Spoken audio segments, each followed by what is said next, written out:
வணக்கம். ஜனம் தமிழ் செய்திகள்.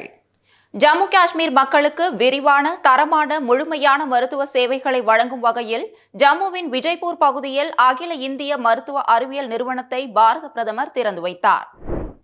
ஜம்மு காஷ்மீர் மாநிலம் விஜய்பூர் பகுதியில் கடந்த 2019ஆம் ஆண்டு பிப்ரவரியில் எய்ம்ஸ் மருத்துவமனை கட்டுவதற்காக பிரதமர் நரேந்திர மோடியால் அடிக்கல் நாட்டப்பட்டது. இந்த அதிநவீன மருத்துவமனை இதயம், இரைப்பை, குடலியல், சிறுநீரகவியல், நரம்பியல் அறுவை சிகிச்சை உள்ளிட்ட 17 உயர் சிறப்பு பிரிவுகளில் நோயாளிகள் பராமரிப்பு சேவைகளை வழங்கும்.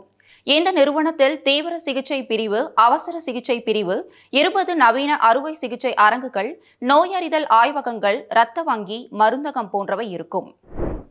தமிழகத்திற்கு 2 நாள் பயணமாக வரும் பிரதமர் மோடி குலசேகரப்பட்டினத்தில் ராக்கெட் ஏவுதளத்திற்கு அடிக்கல் நாட்டுகிறார். தமிழக பாஜக மாநில தலைவர் அண்ணாமலை மேற்கொண்டுள்ள என் மண் என் மக்கள் யாத்திரை நிறைவு விழாவில் பங்கேற்க திருப்பூர் மாவட்டம் பல்லடத்திற்கு பிரதமர் மோடி பிப்ரவரி 27ஆம் தேதி வருகை தர உள்ளார். இதற்கான ஏற்பாடுகள் நடைபெற்று வருகிறது. இந்நிலையில் பிப்ரவரி 28இல் தூத்துக்குடி துறைமுக பகுதியில் நடக்கும் குலசை ராக்கெட் ஏவுதளத்திற்கு மோடி அடிக்கல் நாட்ட உள்ளார். மேலும் பாம்பன் ரயில்வே தூக்கு பாலத்தையும் அன்றைய தினம் திறந்து வைக்க உள்ளார். பாஜக தேசிய தலைவர் ஜே.பி. நட்டா குஜராத் மாநிலத்தில் இருந்து மாநிலங்களவைக்கு தேர்ந்தெடுக்கப்பட்டுள்ளார். 15 மாநிலங்களைச் சேர்ந்த 56 மாநிலங்களவை உறுப்பினர்களின் பதிவு காலம் சமீபத்தில் நிறைவடைந்தது. இதனையடுத்து காலியாக உள்ள மாநிலங்களவை உறுப்பினர்களின் இடத்திற்கான தேர்தல் வரும் 27ஆம் தேதி நடைபெற உள்ளது. இதற்கான வேட்புமனு தாக்கல் கடந்த 15ஆம் தேதி நிறைவடைந்தது.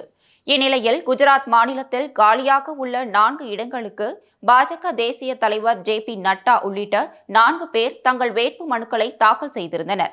ஜே.பி. நட்டா உள்ளிட்ட 4 பாஜக வேட்பாளர்களும் மாநிலங்களவைக்கு போட்டியின்றி தேர்வாகியுள்ளனர். பல்வேறு கட்சிகளில் இருந்து மூத்த தலைவர்கள் பலர் பாஜகவில் இணைய உள்ளனர். அது குறித்த அறிவிப்பு விரைவில் வெளியாகும் என்று தமிழக பாஜக தலைவர் அண்ணாமலை தெரிவித்துள்ளார். சென்னை டி.நகரில் உள்ள பாஜக தலைமையகத்தில் தமிழகம் மற்றும் புதுச்சேரியின் சமூக ஊடக பிரிவின் ஒருநாள் பயிற்சி முகாம் நடைபெற்றது. இந்த முகாமில் சிறப்பு அழைப்பாளர்களாக தமிழக பாஜக தலைவர் அண்ணாமலை கலந்து கொண்டார். பின்னர் செய்தியாளர்களுக்கு பேட்டியளித்தார். அப்போது பேசிய அவர், வரும் 20ஆம் தேதியன்று கருப்பு கொடி ஏற்றிக்கொண்டு கடலுக்குள் செல்ல வேண்டாம் என மீனவ சொந்தங்களிடம் அன்போடு கேட்டுக் கொண்டுள்ளோம். மோடியே மீண்டும் பிரதமராக வர வேண்டும் என நாட்டு மக்கள் விரும்புகிறார்கள் என தெரிவித்தார். சென்னையில் மெட்ரோ ரயிலின் 5வது வழித்தடம் கோயம்பேட்டில் இருந்து ஆவடி வரை நீட்டிப்பு செய்யப்பட்டுள்ளது. கோயம்பேட்டில் இருந்து திருமங்கலம் முகப்பேர் வழியாக ஆவடி வரை 16.07 கிலோமீட்டர் தூரத்திற்கு மெட்ரோ ரயில் சேவை தொடங்கப்பட உள்ளது. இதற்காக மெட்ரோ ரயிலின் 5வது வழித்தடம் கோயம்பேட்டில் இருந்து ஆவடி வரை நீட்டிப்பு செய்வதற்கான விரிவான திட்ட அறிக்கை தயார் செய்ய டெண்டர் கோரியது. சென்னையில் 2வது கட்ட மெட்ரோ ரயில் பணிகள் 3 வழித்தடங்களில் செயல்படுத்தப்படுகின்றன. 119 கிலோமீட்டர் நீளத்திற்கு நடக்கும் மெட்ரோ ரயில் பணிகள் 2028ஆம் ஆண்டுக்குள் முடிக்க திட்டமிடப்பட்டுள்ளது. சென்னையில் மெட்ரோ ரயில் கொண்டு வந்த பிறகு போக்குவரத்து நெருக்கடி பெருமளவும் குறைந்துள்ளது என்றும் பொதுமக்களுக்கு மிகுந்த வசதியாக உள்ளது என்றும் தகவல் வெளியாகியுள்ளது. ஜம்மு காஷ்மீரில் சுமார் 13,375 கோடி ரூபாய் மதிப்பிலான பல்வேறு திட்டங்களுக்கு பிரதமர் அடிக்கல் நாட்டி நாட்டுக்கு அர்ப்பணித்து நிறைவடைந்த திட்டங்களை தொடங்கி வைத்தார்.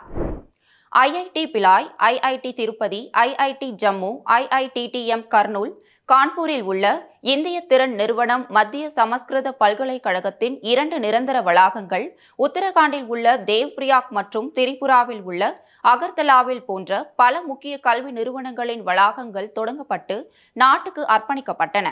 ஐஐஎம் ஜம்மு மற்றும் ஐஐஎம் புத்தகயா, ஐஐஎம் விசாகப்பட்டினம் ஆகிய 3 ஐஐஎம் வளாகங்களை பிரதமர் தொடங்கி வைத்தார். இது தவிர நாடு முழுவதும் கேந்திர வித்யாலயாவின் 20 புதிய கட்டடங்களையும் 13 புதிய நவோதயா வித்யாலயா கட்டடங்களையும் தொடங்கி வைத்தார். செங்கடலில் மோசமடைந்து வரும் பாதுகாப்பு நிலைமை உட்பட பிளவுபட்ட புவிசார் அரசியல் சூழலுக்கு மத்தியில் இந்தியாவின் சார்பில் சுமார் 50 நாடுகளின் கடற்படைகள் பங்கேற்கும் கடற்படை கூட்டு பயிற்சி விசாகப்பட்டினத்தில் தொடங்கியது. இந்திய கடற்படையின் சார்பில் மிலன் 24 எனப்படும் 12வது கடற்படை கூட்டு பயிற்சி ஆந்திர மாநிலம் விசாகப்பட்டினத்தில் பிப்ரவரி 19ஆம் தேதி தொடங்கியது. இந்த கூட்டு பயிற்சி 27ஆம் தேதி வரை நடைபெற உள்ளது. இந்த கூட்டு பயிற்சியில் America, Japan, Australia, France, Bangladesh, தென்கொரியா, வியட்நாம், இந்தோனேஷியா, மலேசியா உட்பட 50 நாடுகளின் கடற்படைகள் கலந்து கொள்கின்றன. நட்பு நாடுகளில் இருந்து 15 போர்க்கப்பல்கள் மற்றும் ஒரு கடல் ரோந்து விமானம் வரவழைக்கப்பட்டதுடன் இந்த பயிற்சி தொடங்கியது. தமிழகத்தின் வளர்ச்சி என்பது கோபாலபுரத்தின் வளர்ச்சி இல்லை என்றும், ஏழை மக்கள், பெண்கள், இளைஞர்கள், விவசாயிகள் வளர்ச்சிதான் நமது வளர்ச்சி என தமிழக பாஜக மாநில தலைவர் அண்ணாமலை தெரிவித்துள்ளார். திருப்போரூர் சட்டமன்ற தொகுதியில் நடைபெற்ற என் மண் என் மக்கள் யாத்திரையில் பாஜக மாநில தலைவர் அண்ணாமலை பங்கேற்று உரையாற்றினார். அப்போது வரும் பாராளுமன்ற தேர்தலில் பாரத பிரதமர் நரேந்திர மோடி 400 தொகுதிகளுக்கும் மேல் வெற்றி பெற்று 3வது முறையாக பிரதமர் பொறுப்பேற்பது உறுதி. குஜராத், டெல்லி, பீகார், உத்தரப்பிரதேசம், மத்திய பிரதேசம், சத்தீஸ்கர் போன்ற மாநிலங்களில் அனைத்து தொகுதிகளிலும் பாஜக தான் வெற்றி பெறும். அங்குள்ள மக்கள் வளர்ச்சியை கண்முன்னே பார்க்கிறார்கள். 5 ஆண்டுகளில் 3.50 லட்சம் அரசு வேலைகள் வழங்குவோம் என்று கூறி ஆட்சிக்கு வந்த திமுக உதயநிதியை அமைச்சராக்குவதற்குத்தான் முழு கவனத்தையும் செலுத்தியதே தவிர வெறும் 10,600 இளைஞர்களுக்குத்தான் 33 மாதங்களில் அரசு வேலை கொடுத்திருக்கிறது என குற்றம் சாட்டினார். மாநிலங்களவை எம்பியாக எல். முருகன் போட்டியின்றி தேர்வு செய்யப்பட்டுள்ளார். 15 மாநிலங்களை சேர்ந்த 56 மாநிலங்களவை உறுப்பினர்களின் பதவிக்காலம் முடிவடைந்த நிலையில் மத்திய பிரதேசத்தில் இருந்து மாநிலங்களவைக்கு தேர்வு செய்யப்பட்ட அமைச்சர் எல். முருகனின் பதவிக்காலமும் நிறைவு பெறுகிறது. இது தொடர்பாக கடந்த சில நாட்களுக்கு முன்னர் பாஜக தேசிய தலைமை ஒரு முக்கிய அறிவிப்பை வெளியிட்டது. அதில் மாநிலங்களவை வேட்பாளராக மத்திய பிரதேசத்தில் இருந்து எல். முருகன், உமேஷ்நாத் மகாராஜ், மாயா நரோலியா மற்றும் பென்சிலால் குர்ஜார் ஆகியோர் போட்டியிடுவார்கள் என அறிவித்து இருந்தது. அதன்படி மத்திய மாநிலத்தில் அவர் வேட்புமனு தாக்கல் செய்தார். இந்த நிலையில் மத்திய பிரதேசத்தில் இருந்து மாநிலங்களவை உறுப்பினராக எல். முருகன் தேர்ந்தெடுக்கப்பட்டுள்ளதாக அதிகாரப்பூர்வ அறிவிப்பு வெளியாகியுள்ளது. 2023ஆம் ஆண்டில் தூய்மை தரவரிசையில் குப்பையற்ற நகரங்கள் பட்டியலில் 5 நட்சத்திர அந்தஸ்தை பெற்று திருப்பதி ஒரு முன்னோடி நகரமாக உள்ளது. ஆந்திர மாநிலம் சித்தூர் மாவட்டத்தில் மிகப்பெரிய நகர்ப்புற உள்ளாட்சி அமைப்பாக திருப்பதி உள்ளது. ஸ்வச் சர்வேஷன் 2023 எனப்படும் தூய்மை தரவரிசையில் 1 லட்சத்திற்கும் அதிகமான மக்கள் தொகை கொண்ட நகரங்களில் திருப்பதி 8வது இடத்தை பிடித்துள்ளது.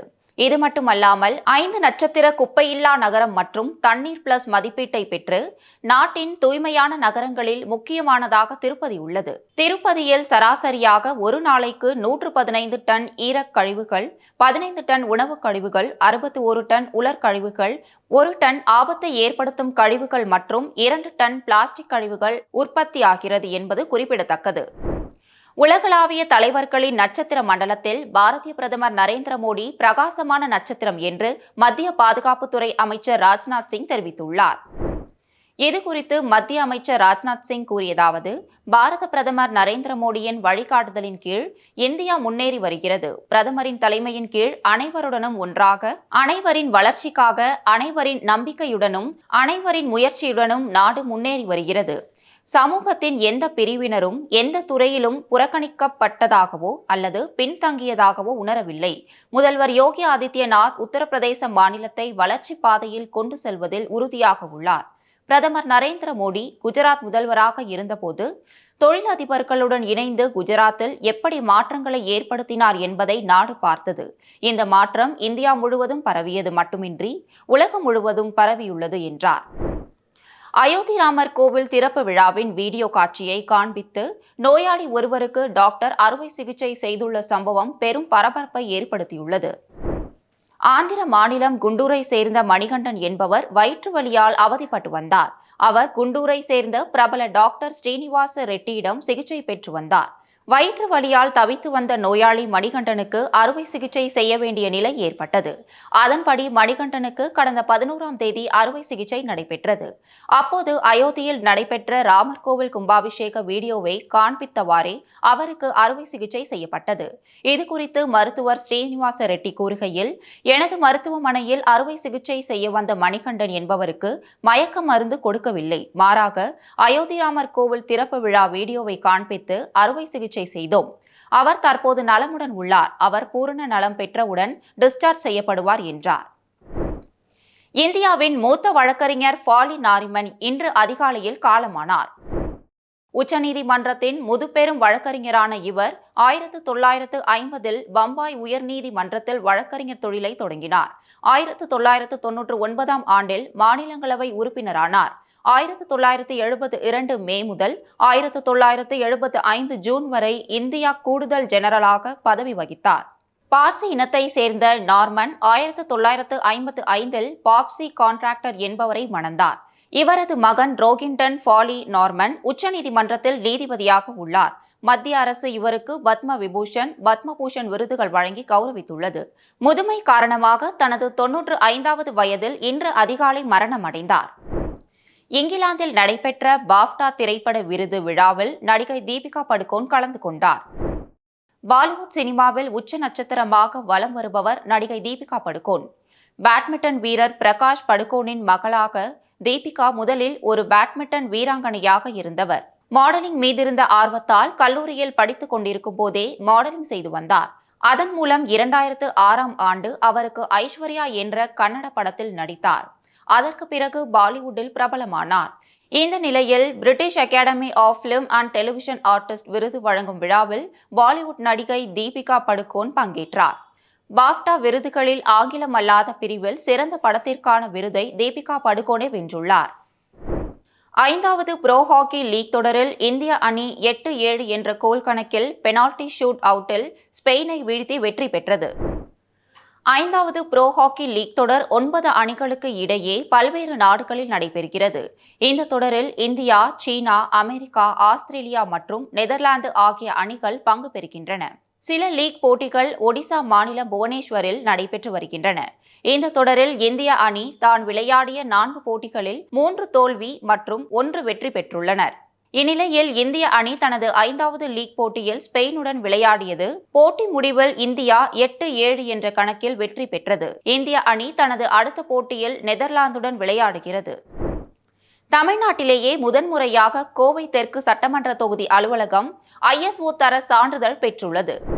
பாஜகவை சேர்ந்த மத்திய இணையமைச்சர் டாக்டர் எல் முருகன் தமது எக்ஸ் பக்கத்தில் கோவை தெற்கு சட்டமன்ற தொகுதி அலுவலகம் தமிழ்நாட்டிலேயே முதல் முறையாக ISO தர சான்றிதழ் பெற்றுள்ள தகவல் அறிந்து மிகுந்த மனமகிழ்ச்சி அடைந்தேன். எந்த ஒரு அரசியல் கட்சிக்கும் முன்னுதாரணமாய் திகழ்வதுதான் பாரதிய ஜனதா கட்சியின் முதல் படியாகும் என்பதற்கு இந்த அங்கீகாரமே சாட்சியளிக்கிறது. மக்களால் தேர்ந்தெடுக்கப்பட்ட பிரதிநிதியின் செயல்பாடுகளுக்கு சான்றாய் தனது தொகுதியில் சிறப்பான பணிகளை செய்து வரும் மதிப்பிற்குரிய சகோதரியும் கோவை தெற்கு சட்டமன்ற தொகுதி உறுப்பினருமான திருமதி வானதி சீனிவாசன் அவர்களுக்கு என்னுடைய மனமார்ந்த வாழ்த்துக்களை தெரிவித்துக் கொள்கிறேன் என குறிப்பிட்டுள்ளார். மூத்த வழக்கறிஞர் ஃபாலி எஸ் நார்மன் மறைவுக்கு தமிழக ஆளுநர் RN ரவி ஆழ்ந்த இரங்கல் தெரிவித்துள்ளார். தமிழக ஆளுநர் அலுவலகத்தின் அதிகாரப்பூர்வ எக்ஸ் தளத்தில் இது தொடர்பாக ஆழ்ந்த இரங்கலையும் வருத்தத்தையும் பதிவு செய்துள்ளார். அதில் ஃபாலி எஸ் நார்மன் அவர்களின் மறைவால் ஆழ்ந்த வருத்தமுற்றேன்.